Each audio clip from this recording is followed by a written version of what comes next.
Tonight, Satya and Melissa bust a move. Rohan celebrates his birthday. All that and more on this auto-rickshaw edition of American Indian. We're an American family living in India. We love food, film, language, culture, and making new friends. Join our adventures from America to India and beyond.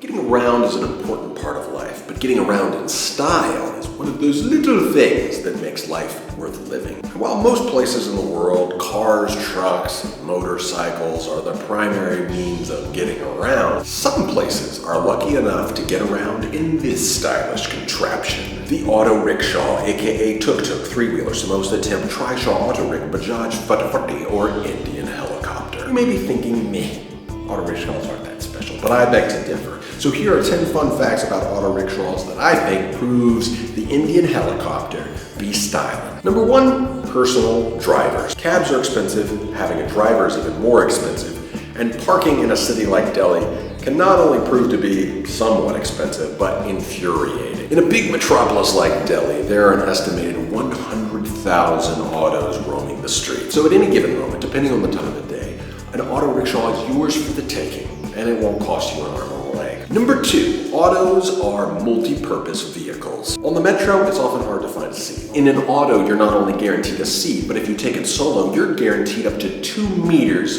of space in some sort of cubic fashion, making your commute, short though it may be, time in your own mini, uncrowded, on-the-go office space, with a few bumps here and there. And autos usually come with 146cc or 199cc engine standard, which may not get you from 0 to 60 feet very quickly, but because the engine is located behind your back, it's like taking a ride in a massage chair. Soothing-ish lower back massage with your own portable office space and room for 3 in a city of 20 million people? Yes, please. Number 3, to go where no four-wheeler has gone before. One of the other advantages of the normal 4-seater auto is its size. Unlike the larger shared autos, and of course all the cars on the road, autos can fill in the gaps and sneak into queues in ways that larger vehicles just cannot. The best time to use an auto is over medium distances in heavy but flowing traffic. Jams stop just about everyone equally, and open roads are far easier for cars that have the higher top speed. But in bustling, flowing traffic, autos with their small size and surprising turn radius can get you where you need to go in a hurry. Number 4, a colorful history. The autos of South Asia are based on the Daihatsu midget. Yeah, apparently Daihatsu didn't get the politically correct lingo memo in 1957 when they came up with that one. But since then, various companies have come up with their own production lines, chief among them Bajaj. And the different manufacturers produce their autos color-coded depending upon the city of the auto's service. In Delhi and Kolkata, green and yellow. Mumbai and Pune, black and yellow. In Chennai, yellow with a dash of black. But that doesn't stop the plucky auto from getting a makeover, which just about every auto wallet ends up doing, making the autos even more colorful and giving the institutional color schemes a bit of flair. Which brings us to our next fun fact. Number 5, auto decoration. Everyone loves decorating their autos. From the addition of religious icons or images to favorite movie stars or heroes to custom paint jobs, every auto has a special something. Here are a few we found in Delhi. Batman teams up with Yo Yo Honey Sing? What? Or how about this auto totally made by my namesake? Totally, that's original. Complete with the 305 cubic nanometer engine. And thanks to the internet, primarily Reddit, the best of auto decor can be found from all around India. Here are some of my favorites. How about this auto all gussied up to celebrate Independence Day? Or this one honoring the South Indian megastar Rajnikant. But customization doesn't stop with color, because auto walls, like gearheads all around the world, like modifications. And auto rickshaws in India have seen some pretty fun modifications over the years. Number 6, auto modifications. Melissa and Rachel even stumbled upon one that had a black light installed and a kicking sound system. But such simple modifications are just the tip of the iceberg. How about this one? An auto that is actually an Indian helicopter. Yeah, so definitely not a homemade modification, but still pretty cool. This guy finding a creative way to introduce some more airflow into his auto, and there's a guy in Chennai who actually boasts Wi-Fi in his auto. And these days, it's not just Indians who are experimenting with auto modifications. This crazy YouTuber, Colin Furtz, took a 600cc motorcycle engine, put it into an auto, and made a series of beastly modifications,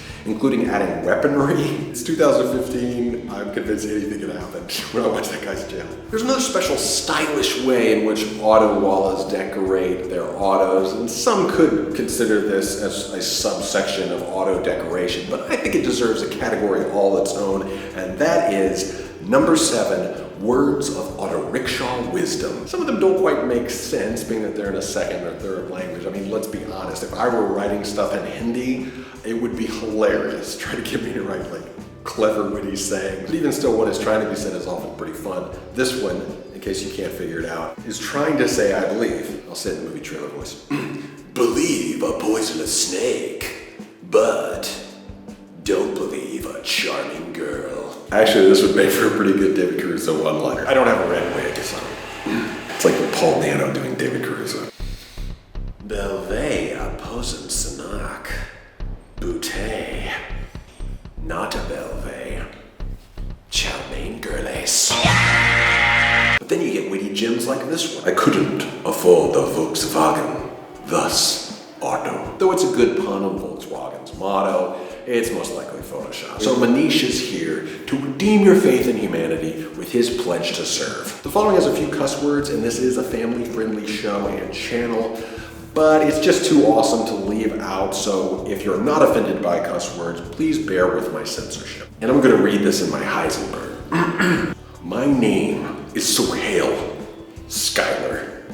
My auto can F all the roads. Possessive. My auto can F all the autos. Silent is my attitude. Spelling. Who's this next? Don't follow me. My way is very, very danger. Road is my playground. I don't really know if it is possible to be more awesome than that guy, grammatical errors included, because he's got a philosophy of his profession and he's sticking to it. And last but certainly not least, H. Ronald Reagan and H. Emmanuel Clinton. I actually have a question for this one. What does the H stand for? Does it just stand for his first name, or does it mean honorable, or is that the dude's name? Ronald Reagan? And Emmanuel Clinton? Seriously, just very curious. Moving on. Number 8. Autos invite competitive drive. Autos, with all their folksy, exotic charm and maverick simplicity, have gotten a lot of attention from the competitors among us all around the world. From auto races in Mumbai to globally organized marathons across India in the form of the Rickshaw Run or the Rickshaw Challenge. These marathon challenges seem like a lot of fun, and big YouTubers like Jack Scapp have made phenomenal videos chronicling their experience traveling the width of India. If you ever get a wild hair and want to experience India in a unique way, one of these auto adventures could be just the ticket. Number 9. Going green. These days we need to find creative ways to use less fuel, and autos are doing the same with newer, cleaner, compressed natural gas models, the emergence of electric autos, and even rumblings of some hydrogen-powered autos. And when it comes to fuel efficiency, autos are already doing a pretty good job. Newer models putting up numbers like 60 miles to the gallon, better than most cars and even some bikes. And pretend it's showbiz. Various Indian film industries have turned their attentions to autos over the years, mostly in the South, focusing on auto wallas. The following soundtrack, you could pretty much just about take over the world.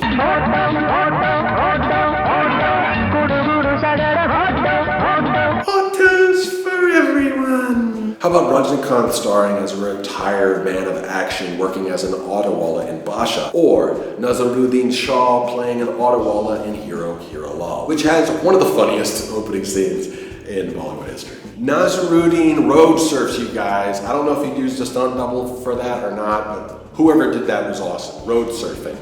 So that's my 10 fun facts about auto rickshaws in India. If you have an Indian themed top 10 you'd like to see, please let us know in the comments below. Next month, American Indian is finally diving into cricket. I know it's been so long, people have been asking so much for something like this. So next month's top 10 will be cricket themed. If you have some specific ideas for what we should focus on to do with cricket, let us know below. Rohan celebrated his 2nd birthday on February 2nd. And since he has developed such an affinity for auto rickshaws in his time here, we decided that an auto-themed birthday would be appropriate. We say auto. And this is pretty much the reason why we made this month's episode in honor of autos. Because Rohan is a huge fan.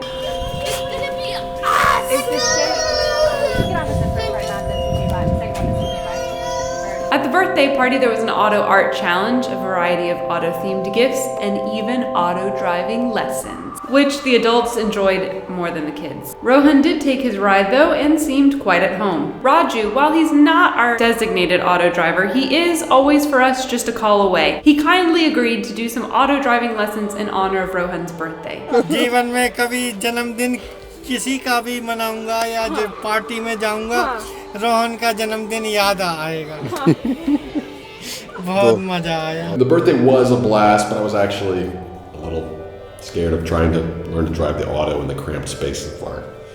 I know Surfing Violinist and the Adventures. I know I wasn't very adventurous. I was the only adult I think that didn't drive it. I was just focused on filming and stuff. What was it like driving the auto? Actually, I didn't like it. It was actually a lot harder than I thought it was going to be. I couldn't get it to turn, and then I was really scared. I did horrible and went like this a lot. Actually, I didn't want to do it a second time. Actually, it's the guys who came closest to hitting other vehicles. There's something about mixing testosterone with ego that causes spatial awareness to decrease, I think. That's sexist. It's okay if you're saying it about yourself. Don't have enough thrills, and well, Igmit almost had our first accident. You're very closely, quite long. It's longer than you think it is. You think that you're in a motorcycle or something, but it's about, a good 6 foot long.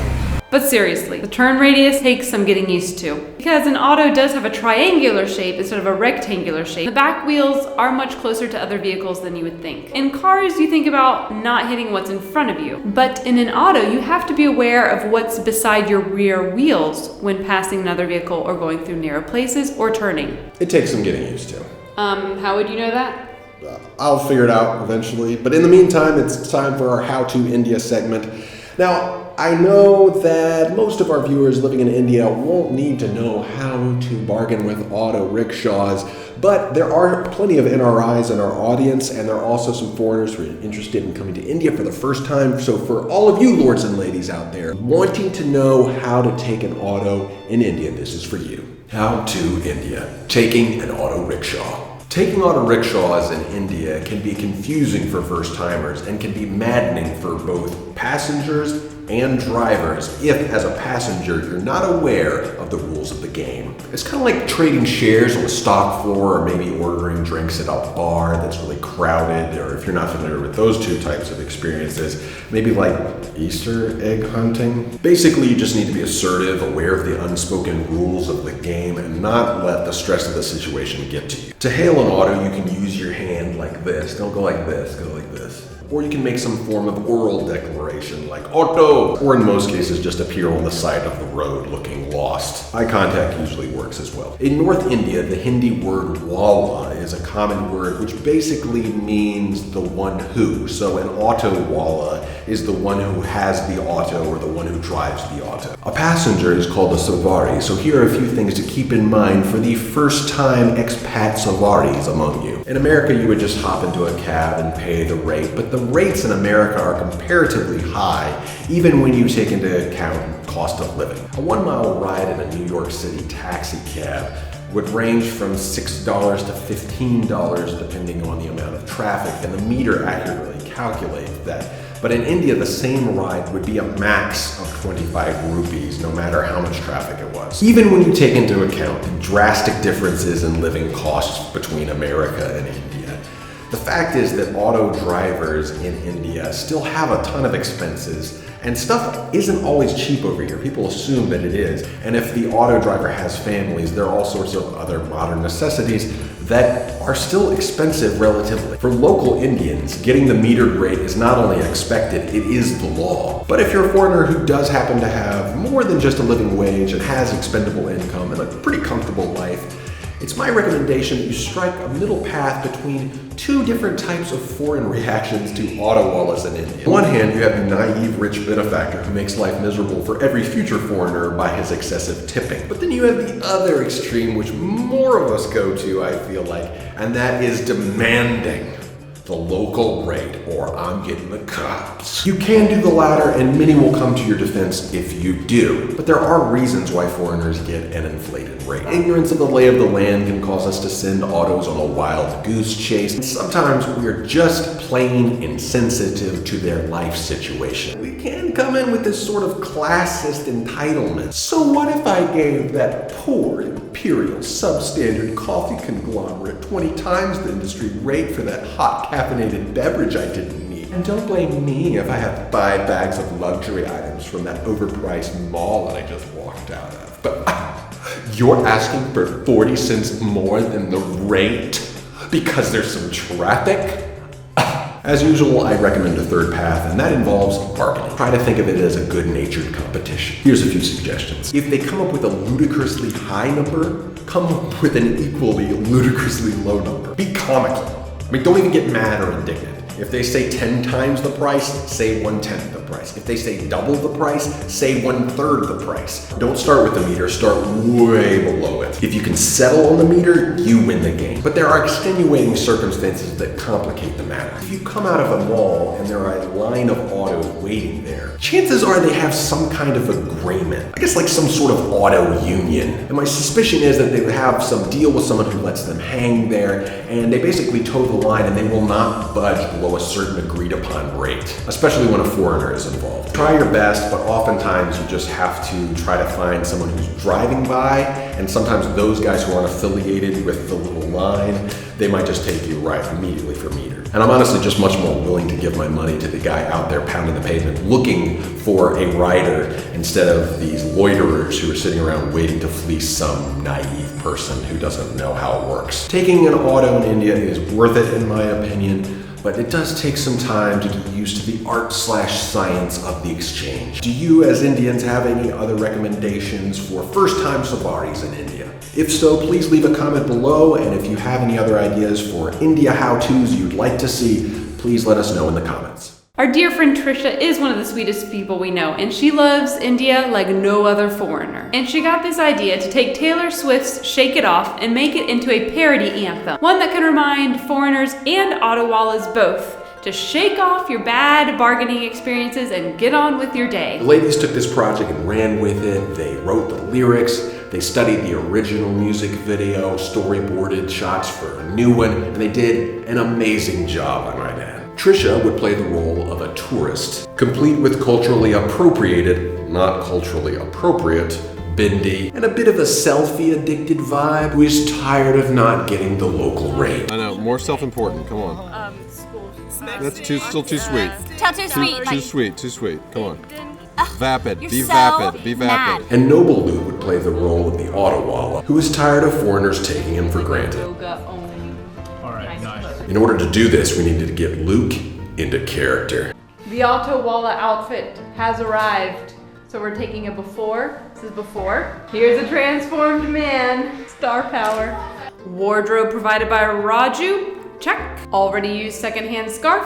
Check. Styling glasses to add that little Salman Khan oomph in the dance scenes.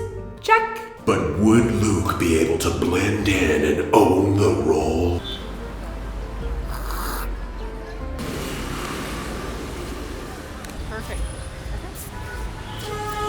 कोई doubt नहीं इनका।